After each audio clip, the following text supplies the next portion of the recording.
Hello दोस्तों, आज हम एक छोटा सा टॉपिक डिस्कस करने जा रहे हैं जो कि हिस्ट्री से है, जिसका नाम है साइमन कमीशन।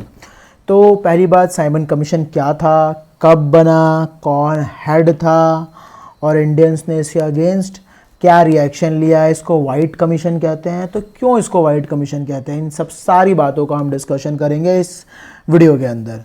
तो चलिए शुरू करते हैं। सबसे पहली बात, साइमन कमीशन जो कि 1927 इंग्लैंड में बना और 3 फरवरी 1928 को इंडिया पहुंचा, मुंबई। और उसके बाद इस कमीशन को वाइट कमीशन भी कहते हैं। वाइट क्यों कहते हैं हम इसको आगे डिस्कस करेंगे। इस कमीशन का ऑफिशियल नेम था इंडियन स्टैट्यूटरी कमीशन, इसका ऑफिशियल नेम था। तो चलो अब देखते हैं वन बाय वन इसकी सारी बातें। साइमन कमीशन क्या बोला जाता है इसको? इंडियन स्टैट्यूटरी कमीशन, भारतीय विधिक आयोग, इसको वाइट कमीशन भी कहा जाता है। वाइट कमीशन कहने का कारण क्या है? क्योंकि इसमें 7 मेंबर थे और सातों के सातों मेंबर ब्रिटिशर्स थे। कौन थे? सातों के सातों मेंबर्स ब्रिटिशर्स थे, इसलिए इनको वाइट कमीशन कहा जाता है। और इन 7 मेंबर्स में से 4 मेंबर इंग्लैंड में कंजर्वेटिव पार्टी से थे, 2 मेंबर लेबरिस्ट थे, लेबर पार्टी से, और 1 मेंबर लिबरल था। और इस साइमन कमीशन का जो हेड हुआ करता था उसका नाम था सर जॉन साइमन। लेकिन इस कमीशन को जॉइंटली 2 हेड थे। एक था सर जॉन साइमन जो कि बहुत फेमस है, इन्हीं के नाम पे इस इंडियन स्टैट्यूटरी कमीशन का नाम साइमन कमीशन पड़ गया। लेकिन इनके जो जॉइंट हेड थे वो थे क्लेमेंट एटली। क्लेमेंट एटली के बारे में एक बात और अच्छी याद रखिएगा, ये लेबर पार्टी के मेंबर थे और ये आगे चल के इंग्लैंड के प्राइम मिनिस्टर बनते हैं। और जब भारत आज़ाद होता है तो भी ये इंग्लैंड के प्राइम मिनिस्टर थे। यानी जब भारत आज़ाद हुआ तो इंग्लैंड के प्राइम मिनिस्टर कौन थे? क्लेमेंट एटली। अब सबसे बड़ी बात, ये इंडिया में साइमन कमीशन को बनाया क्यों गया? साइमन कमीशन को इसलिए बनाया गया कि भारत में कैसे कॉन्स्टिट्यूशनल रिफॉर्म्स हो सकते हैं उसका डिस्कशन करने के लिए इस साइमन कमीशन को इंडिया भेजा गया। कुछ फैक्चुअल बातें हैं जो कि साइड में नोट की गई हैं। कब बनाया गया? एस्टैब्लिश कब हुआ? 8 नवंबर 1927 को। जब ये बनाया गया उस समय इंग्लैंड में एक कंजर्वेटिव गवर्नमेंट थी, यानी कंजर्वेटिव पार्टी की सरकार थी, जिसको कौन प्राइम मिनिस्टर थे उस समय पर? स्टैनली बाल्डविन इसके प्राइम मिनिस्टर थे। और ये इंडिया में 3 फरवरी को बॉम्बे में 1928 में पहुंचा। और इसने अपनी रिपोर्ट कब दी? 1930 मई में उसने अपनी 2 वॉल्यूम्स में रिपोर्ट दी। अब ये इसके मेंबर्स हैं सातों, जिसमें सातों मेंबर्स में से देख लीजिएगा, सर जॉन साइमन हेड थे, और क्लेमेंट एटली, वर्नर और Edward, George Lane Fox, Henry Levy and Donald Howard, ये सब इसके मेंबर थे। इनके मेंबर्स के नाम नहीं पूछे जाते हैं, बस इस 2 मेंबर्स के नाम याद रखना ज़रूरी है। एक क्यों? जॉन साइमन जो कि कमीशन के हेड थे, और क्लेमेंट एटली जो इसके मेंबर थे और आगे चल के इंग्लैंड के प्राइम मिनिस्टर भी बने हैं। ठीक, अब इंडियन रेस्पॉन्स। जब इंडियंस को पता लगता है कि इंग्लैंड से एक कमीशन इंडिया आ रहा है, और वो क्यों आ रहा है? इंडिया में कॉन्स्टिट्यूशन बनाने, यानी इंडिया में कॉन्स्टिट्यूशनल रिफॉर्म्स करने, संविधान में सुधार करने इंडिया आ रहा है।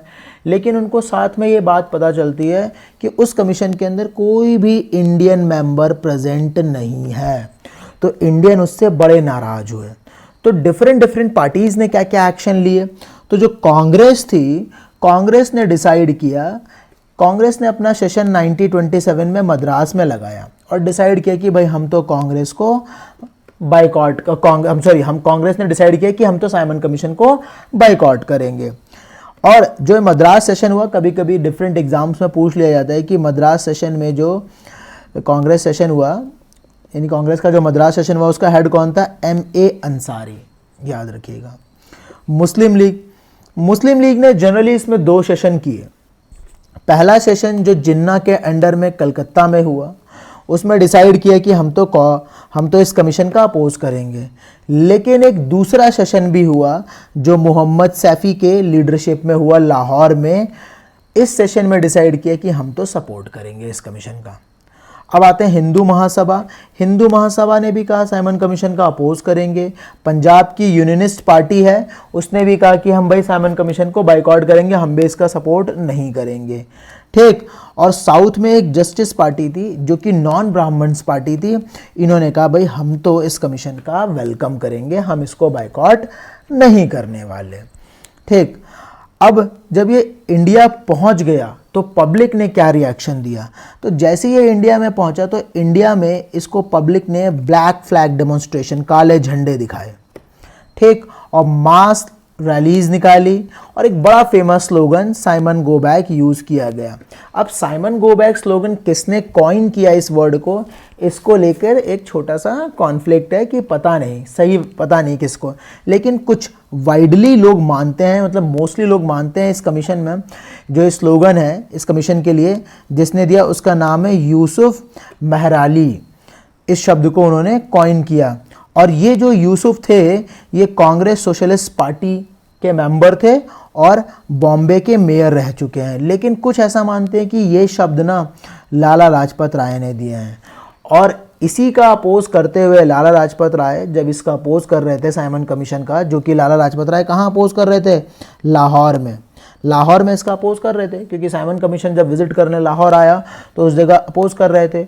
और इसी जगह एक पुलिस ऑफिसर था जिसका नाम था सार्डन्स, उसने ऑर्डर दिया लाठीचार्ज का, इसी दौरान लाला जी की लाठी सर पे लग गई जिसके कारण लाला जी की आगे चल के डेथ हो गई।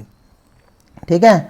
तो पुलिस ने जो एक्शन लिया, पुलिस ने ब्रूटल रिप्रेशन यानी लोगों को ना मार पीट करके कंट्रोल में लाने का सोचा और इसमें लाठीचार्ज का ऑर्डर दिया। लाठीचार्ज में आपको पता ही है, मैंने बताया कि अभी लाला लाजपत राय की डेथ हो गई थी। कब हुई थी उनकी डेथ, 17 नवंबर 1928 में लाला जी की डेथ हो गई थी। और इसी दौरान जवाहरलाल नेहरू और जीवी पंत ये भी पिटे थे लखनऊ सेशन में। अगर आप देखेंगे तो साइमन कमीशन मुंबई गया, लखनऊ गया, लाहौर गया, इन प्लेसेस में गया और हर प्लेसेस में इसका अपोज किया गया है। जब लाला जी की डेथ हुई थी तो लाला जी ने एक स्टेटमेंट दिया था। वो स्टेटमेंट क्या था, the blow which fell on me today, last nail driven into the coffin of British imperialism। इसका हिंदी मीनिंग आप समझ लीजिए। लाला जी ने कहा मेरे सर पे पड़ी ये लाठी अंग्रेज़ों के ताबूत की आखिरी कील साबित होगी। ये स्टेटमेंट पूछा जाता है, ठीक है ना, क्योंकि भी ब्रिटिशर्स को कॉफिन में बंद करके, यानी क्रिश्चियंस, ब्रिटिशर सारे क्रिश्चियंस थे तो क्रिश्चियंस को कॉफिन में बंद करके दफनाया जाता है। तो जब कॉफिन बंद किया जाता है तो लास्ट कील होती है तो उसे ठोका जाता है, तब जाके इसको क्या किया जाता है, दफनाया जाता है। तो यही लाला जी ने बोला कि मेरे मरने से इस पूरी कंट्री में एक ऐसा जुलूस निकलेगा या ब्रिटिशर्स के अगेंस्ट ऐसा रिएक्शन होगा इंडियंस का जिससे ब्रिटिशर्स को जाना पड़ेगा। उनका सेंस ये था। ठीक, चलिए ये टॉपिक छोटा सा था, मैंने जानबूझ के छोटा सा टॉपिक डिस्कस किया है। आगे मैं और भी ऐसी वीडियोस बनाता रहूँगा। प्लीज़ इसको लाइक एंड सब्सक्राइब करिएगा।